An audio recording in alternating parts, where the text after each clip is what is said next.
తాకట్లో ఉన్న మీ బంగారాన్ని విడిపించి ఆ రోజు ఆన్లైన్ రేటుకి కొంటాం. Sharma gold company. నమస్తే, వెల్కమ్ టు సుమన్ టీవీ. నేను మీ సాయి.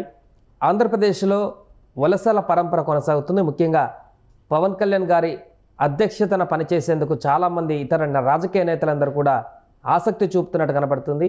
జనసేనలోకి భారీ చేరికలు జరగబోతున్నాయి. దీనికి సంబంధించి మనం మాట్లాడదాం. మనతో పాటు పొలిటికల్ అనలిస్ట్ చంద్ర శ్రీనివాస్ గారు ఉన్నారు. సార్ నమస్తే. నమస్కారం సాయి. సో పొలిటికల్ వలసలు ఆంధ్రప్రదేశ్లో విపరీతంగా కొనసాగుతున్నాయి. ఇప్పుడు ముఖ్యంగా జనసేన పార్టీకి చాలామంది ఆసక్తి చూపుతూ జాయిన్ అవ్వబోతున్నారు. తాజాగా కోస్తాలో కానీ ఉత్తరాంధ్ర రెండు ప్రాంతాల నుంచి కూడా భారీ చేరికలు ఎలా చూడొచ్చు అంటారు దీన్ని? అంటే దీర్ఘకాలికమైన ప్రయోజనాలు రాజకీయ నాయకులు చూస్తుంటారు. ఎప్పుడు కూడా మంచి భవిష్యత్తు ఈ పార్టీలో ఉంటుంది అని భావిస్తే డెఫినెట్గా ఆ పార్టీ వైపు చూస్తారు. దాంట్లో భాగంగా మనం చూసాం. ఒంగోలులో బాలినేని శ్రీనివాసరెడ్డి గారు లాంటి వ్యక్తి, ఆయన సొంత బంధువు జగన్మోహన్ రెడ్డి గారు ఆయన కూడా కాదని ప్రకాశం జిల్లా నుంచి దాదాపు 20 మంది కార్పొరేటర్లతో వైసీపీ మొత్తం అక్కడ ఖాళీ అయిపోయింది. అంటే చివరికి మేయర్ పీఠం కూడా జనసేన ఒంగోలు రాబోతుందంటే ఆ స్థాయిలో అక్కడ టీడీపీ ఆల్రెడీ ఉంది, ఎమ్మెల్యే కూడా. కాబట్టి దీర్ఘకాలిక ఎందుకంటే ప్రజల్లో ఒక నాయకుడిగా ముద్రపడాలి, ప్రజల యొక్క శ్రేయస్య పరమావధిగా పనిచేసినప్పుడే ప్రజలు గుర్తుండిపోతారు. ఆ కోవలో బాలినేని గారిని ఆ రోజు పార్టీలో చేర్చుకోవటం ఎప్పుడెప్పుడు అని ఎదురు చూస్తున్నట్టుగా వైసీపీ నాయకులు ఒకేసారిగా ముక్కుమ్మడి ఇంతవరకు లేదు. 20 మంది కార్పొరేటర్లు మొన్ననే జాయిన్ అయ్యారు. ఇప్పుడు అదే సమయంలో చిత్తూరు నుంచి కూడా 8 మంది ఆరుగురు కార్పొరేటర్లు వైసీపీ నుంచి జాయిన్ అయ్యారు. అంటే ఇక్కడ ఏంటి, రాయలసీమ లేదు, కోస్తా లేదు, ఉత్తరాంధ్ర లేదు, అన్ని ప్రాంతాల నుంచి ఈ చేరికలు ఎట్లా ఉన్నాయంటే జనసేన వైపే చూస్తున్నారు. దీనికి కారణం ఏంటంటే నాయకుడి పట్ల చిత్తశుద్ధి. ఈ వ్యక్తి అయితే మన రాజకీయ జీవితం బాగుంటుంది, ఎటువంటి స్వార్థం లేని నాయకుడు అని భావించటమే. ఎందుకంటే జాతీయ స్థాయిలో ఆయన ఎమర్జెన్సీ తీరు అందరూ చూస్తుంటారు. బట్ కొత్త పార్టీ అయినా ఇప్పుడు ఫస్ట్ టైం గెలిచిన 20 సీట్లు 100% స్ట్రైక్ రేట్ వచ్చింది. భవిష్యత్తు మాది బాగుంటుందనే ఆలోచనతో ఈ చేరికలే జరుగుతున్నట్టుగా మనకు స్పష్టంగా కనపడుతుంది. అంటే జనరల్గా అధికారం వచ్చినటువంటి తర్వాత ప్రతిపక్షంలో ఉన్నటువంటి కింది స్థాయి లీడర్లు ఎక్కువగా అధికారం వైపు జాయినింగ్లు ఉండడం అనేది మనం ఎప్పుడు చూస్తుంటాం రెగ్యులర్గా. బట్ ఇప్పుడు ఈసారి అధికారంలో 3 పార్టీలు ఉన్నాయి, బీజేపీ, టీడీపీ, జనసేన.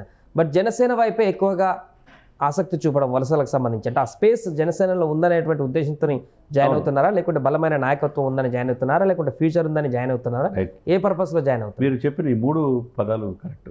ఎందుకంటే 4 దశాబ్దంలో ఉన్న పార్టీ టీడీపీ పార్టీ, అనేక మంది సీనియర్స్ ఉంటారు, అంటే ఫుల్ఫిల్ అయిపోతుంది. అదేవిధంగా బీజేపీ కూడా జాతీయ పార్టీలో ఎమర్జ్ అయ్యి చూసాం. అధికారంలో కేంద్ర ప్రభుత్వం ఉంది కానీ ఇప్పుడే ఆంధ్రప్రదేశ్లో ముందుకు వస్తుంది. మరి జనసేన అనేది దశాబ్దన్నర పోరాటం. అనేక మంది యువత వచ్చిన ఫస్ట్ టైం ఎమ్మెల్యేలు ఉన్నారు, కొంతమంది కందుల దుర్గేష్ లాంటి వాళ్ళు సీనియర్స్ ఉన్నారు. అదే సమయంలో ఉజ్వలమైన భవిష్యత్తు జనసేనలో ఉంటుంది. మనకి ఆ స్కోప్ అనేది ఉంటుంది, ఆ స్పేస్ అనేది ఉంటుంది. పవన్ కళ్యాణ్ గారి నాయకత్వం పనిచేస్తే మాకు మంచిది అనేది ఆలోచనతో ఈరోజు చేరికలు జరుగుతున్నాయి. కాబట్టి అటు టీడీపీ కంటే బీజేపీ కంటే జాయిన్ అవడానికి కారణం ఏంటి, ఇక్కడ నిస్వార్థంగా వెళ్ళొచ్చు, డబ్బుతో రాజకీయాలు కాకుండా ప్రజల సంక్షేమ పరమావధిగా పవన్ కళ్యాణ్ నాయకత్వంలో పనిచేయచ్చు. ఎందుకంటే పవన్ కళ్యాణ్ గారికి ఆశీస్సులు మెండుగా సెంటర్లో ఉంది. కాబట్టి ఏది రాష్ట్రానికి అభివృద్ధి కావాలంటే ఎక్కడ ఆటంకాలు లేకుండా నిధులు కూడా వస్తాయి. ఆ దృష్టితో జనసేన వైపు ఎక్కువగా జాయిన్ అవుతున్నారు. మీరు నిన్న చూశారు, చిత్తూరు, ప్రకాశం జిల్లా. రేపు చూడబోతున్నారు. మనకు వచ్చిన సమాచారం ప్రకారం నెక్స్ట్ మంత్ 10వ తారీఖు అంటున్నారు. ఉత్తరాంధ్ర నుంచి, ఉత్తరాంధ్రలో కొద్దిగా ఉంది. బొత్స గారు ఒకళ్ళు ఉన్నారు. అరకు, పాడేరు ఎమ్మెల్యేలు వైసీపీ, అరకు ఎంపీ కూడా వైసీపీ. కానీ ఆ ఎమ్మెల్యేల చూపు కూడా జనసేన వైపు ఉన్నట్టుగా తెలుస్తుంది. అదేవిధంగా ఉత్తరాంధ్ర నుంచి, అరకు, పాడేరు నుంచి దాదాపు 100 మంది పైనే, అది ఎంపీటీసీలు కావచ్చు, జడ్పీసీలు కావచ్చు, సర్పంచ్లు కావచ్చు, అధికార పార్టీ నుంచి జనసేనలో అక్కడ పార్టీ ప్రధాన కార్యదర్శి తమ్మిరెడ్డి శివశంకర్ ఇప్పుడు ఎంఎస్ఎంఈ చైర్మన్గా ఉన్నారు.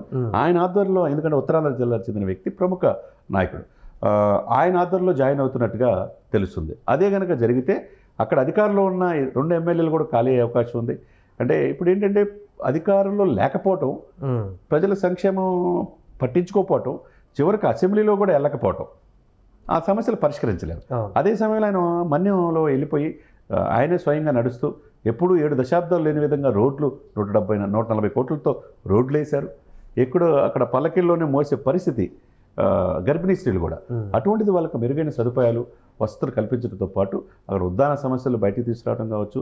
ఉత్తరాంధ్ర మీద మొదటి నుంచి ఈ యొక్క పార్టీ జనసేన దృష్టి పెట్టడం వల్ల అక్కడున్న వైసీపీ నాయకులు కూడా ఇక్కడ ఉంటే మనకు భవిష్యత్తు లేదు, రాబోయే రోజుల్లో జనసేనలో ప్లాట్ఫామ్లో ఉంటే మనకు ఉజ్వలమైన భవిష్యత్తు ఉంటుంది అనే నమ్మకంతో అక్కడున్న ట్రైబల్స్ కావచ్చు, అక్కడున్న అనేక మంది వైసీపీలో ఉన్న నాయకులు రేపు అక్కడ కూడా జారబోతున్నారంటే ఇక ఏ విధంగా ఉత్తరాంధ్ర ఉనికి లేకుండా కోల్పోతుంది వైసీపీకి. రాయలసీమలో ఈ రోజు రేపు ఎంతమంది పోతారో తెలియని పరిస్థితి. కోస్తాలో అసలు పూర్తిగా తుడిచిపెట్టిపోయింది. 9 జిల్లాలకు 0కే పరిమితం అయిపోయింది. కనుచూపులో ఈ 11 సీట్ల నుంచి ఎంతమంది ఉంటారో లేదో తెలియని పరిస్థితిలో వైసీపీ ఉంది. సో ఇప్పుడు వరుసగా పార్టీలో చేరికలకు సంబంధించి జనసేనలో భవిష్యత్తులో ఈ పార్టీని మరింత పటిష్టం చేసేందుకు ఇవన్నీ వేస్తున్నటువంటి బాటలు అనుకోవచ్చా? పార్టీని ఒకవైపు అధికార పక్షంలో డిప్యూటీ సీఎంగా పవన్ కళ్యాణ్ గారు బిజీగా ఉంటున్నారు. మరి పార్టీని ఇదంతా చూసుకొని ఒక పార్టీ నాయకత్వాన్ని నడిపించేటువంటి వ్యక్తి ఎవరున్నారంటే ఏం చెప్తారు? ఇప్పుడు ఆయనే చూసుకుంటాడు. నాయకుడు ఒకడే ఉండాలి, ఇంతమంది ఉండకూడదు. There is no second layer sir. ఏ సంస్థ అయినా ఏ వ్యవస్థ అయినా సక్సెస్ అవ్వాలంటే ఒకే వ్యక్తి నాయకుడు ఉండాలి. దానికి ప్యారల్గా ఇంకో నాయకుడు అవసరం. ఇక్కడ ఎవరు వర్క్ డిస్ట్రిబ్యూషన్ వాళ్ళు చేస్తారు. మిగతా మంత్రులు ఉంటారు, కార్యక్రమాల నిర్వహణ మనోహర్ పాత్ర, తమిళేశ్వరి శివశంకర్ పాత్ర, ఆయన బొలిశెట్టి సత్య గారి పాత్ర, నాగబాబు గారి పాత్ర మల్టిపుల్గా ఉన్నాయి. కాబట్టి వాళ్ళ పాత్ర వాళ్ళు పోషిస్తారు. మంత్రులు ఎమ్మెల్యేలు వాళ్ళ పాత్ర పోషిస్తారు. రేపు ప్లేనరీ జరుగుతుంది. రేపు 14వ తారీఖు జరిగే ప్లేనరీలో భారీగా 10 నుంచి 15 లక్షల మందితో జరుగుతుంది. ఎవరికోళ్ళు కమిటీ కన్వీనర్లుగా వేశారు.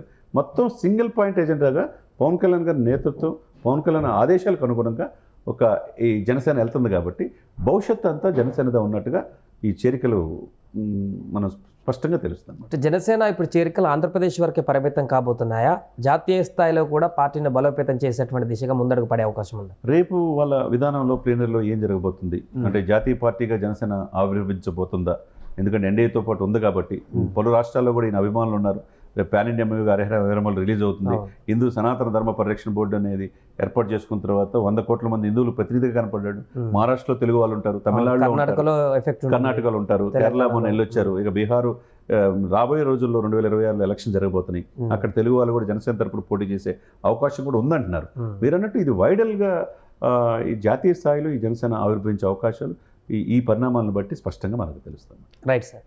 అది మొత్తానికి ప్రస్తుతం జనసేన పార్టీలో వరుస చేరికల నేపథ్యంలో ఆంధ్రప్రదేశ్లో పార్టీని పటిష్టం చేసేటువంటి దిశగా జనసేన మరింత ముందడుగు వేస్తుంది.